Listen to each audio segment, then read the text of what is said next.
and faculty of actuaries, to talk to us, Suee Chieh, to introduce us to how the economics MIG fits into the IFoA's general strategy.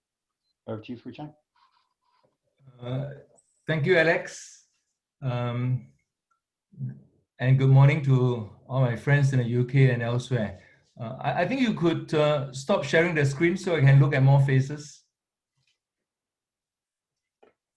I would like to begin by thanking you, Alex and Oliver, for inviting me to make a few remarks in this very interesting and potentially very important members interest group. And I speak not on behalf of myself, I speak on behalf of the organization, IFoA. I was invited by Oliver about 2 or 3 months ago, and I know Martin White as well as Sam Accord, whom I believe are in your organizing committee because they are members of a group called Actuaries for Transformational Change. And I only knew them through that group. And I know that Oliver personally, and most of us know Oliver, believes that the world is not quite right and we must put it right. And his mission is to change the world. And I have some sympathy with his position. So it's in that context that I'm going to make my remarks in the next 8.5 minutes. Yeah, I think the central question which we have asked ourselves, does the current economic paradigm work for us? Is our current orthodoxy effective? Or does the current economic orthodoxy has to be replaced? And of course, all of us have different answers, and it will depend on the definition of those words as well. But I want to introduce you a new notion, or introduce to the conversation a new notion called intersubjectivity. Yeah? And it is about the role of the perceiver, which all of us are. If our paradigm and current orthodoxy serve us well, we want to keep it and improve it to make it better, to make it more pervasive, and I'll call it a type A approach. Yeah. But if the current paradigm is a problem, then clearly we want to change it and to challenge the assumptions which underpin those paradigms and that orthodoxy. And let us call it a type B approach. I believe that the choice between type A and type B approach is not just a question of the content or the subject matter, but it rests on the notion of intersubjectivity. Because the perceiver, the commentator, the presenter has as much bearing on the outcome as the subject matter. That is the work of philosophy and Wittgenstein and all that. Yeah. And to think about this, by definition, we need to apply a bit of detachment and systems thinking into the problem, or what I would call the second order thinking. We have to look at the nature of the perceiver, because the perceiver is not neutral. They are a protagonist. And for me, with some background in psychology and culture, I'm very interested in the mindset and the culture of the group of the people, their values and their preferences, because their psychological behaviors will determine what kind of approach they take, type A or type B. In my presidential address, I made great play of what Frank Reddington said about what actuaries tend to be our quintessential values of consistency, accuracy, cautiousness. And if those are our values, we tend to change paradigms and orthodoxy, or we tend to improve the paradigms to make it more accurate, to make it more consistent. But if you want to change a paradigm or a new system, I argued in my presidential address, because if the old machine is not working well, we will need imagination, we will need courage, and we will need curiosity and judgment. And judgment is very important, and the Greek word phronesis talk about practical wisdom. And if your group, you were more explicit when I joined you 3 weeks ago, your motto was, we want to change the world. If you want to change the world, we don't really need more accuracy and consistency. We need more courage and more courage. And we need to have the strength to challenge the current orthodoxy, to have the synesis, which about joining the dots, and also to have a bit of leadership to bring change into the system. Our current economic system, I've not talked about economics at all. I'm just talking about the second order assumptions underpinning today's discussion.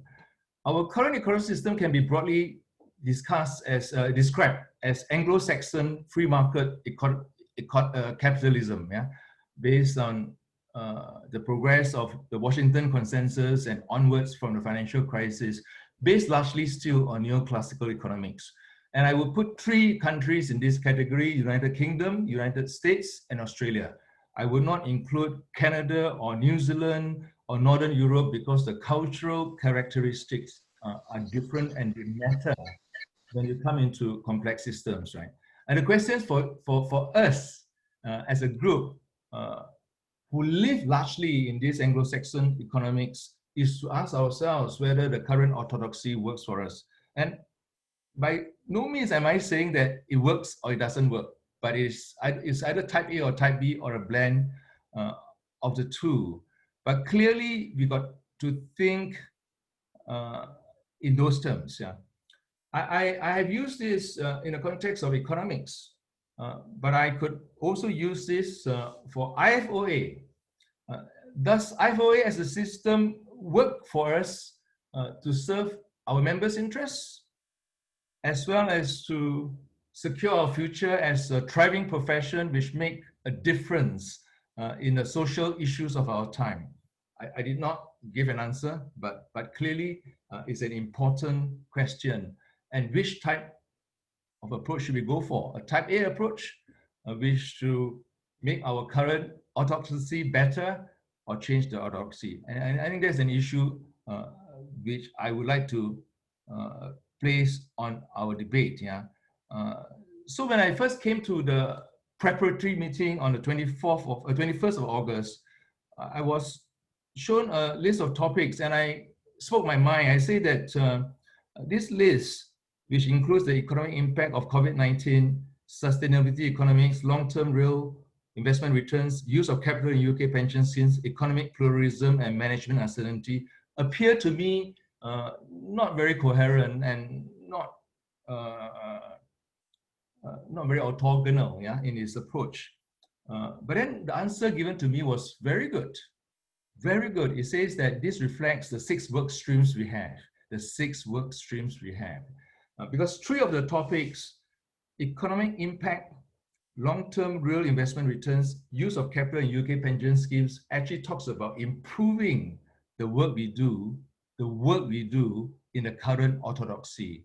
Whereas the other 2 topics, sustainability economics and economic pluralisms, really talks about type B, that maybe our current orthodoxy is not the best orthodoxy. And the last element was managing uncertainty, which takes us into the area of judgment, is how to use our practical wisdom to make a distinction. Yeah. So it is really important, because if the economics members interest group has an underlying agenda of changing the world, and I'm not saying that you should or you should not, but if that is your underlying agenda, it is quite important to get your second order assumptions right. Yeah, in a sense that what are the values we need? Because the last thing I sense is that we need to do a better analysis or better paper, because I don't think that's what we need. What you need is mobilization and influence. Yeah, and you go from pathos to ethos, from from logos to ethos to pathos, yeah, about more analysis, credibility, influence, and narrative. And that challenge is not just for economics, and I believe that the challenge is for the IFoA as well. So I wish you all a great stimulation today, and I think it's going to be pivotal because we do not have the answers. And one thing good about judgment is that it is not the answers you're seeking, it's the questions you have to be asking. So with that, I wish you a good 2-hour meeting, and I hope to meet many of you because I recognize Seamus Creedon there, I recognize Beate, I see my good friend Nico, and many of you, and some of you, Catherine Morgan, probably from the judiciary area, I think. Okay, so very good that to meet. I hope one day we will be able to meet, and hoping that virus allows us. So with that, I close my opening remarks. Yeah, thank you. Thank you, Chieh. Very much appreciate that. No immediate questions have come in on the chat, which is fine. Do keep those coming in.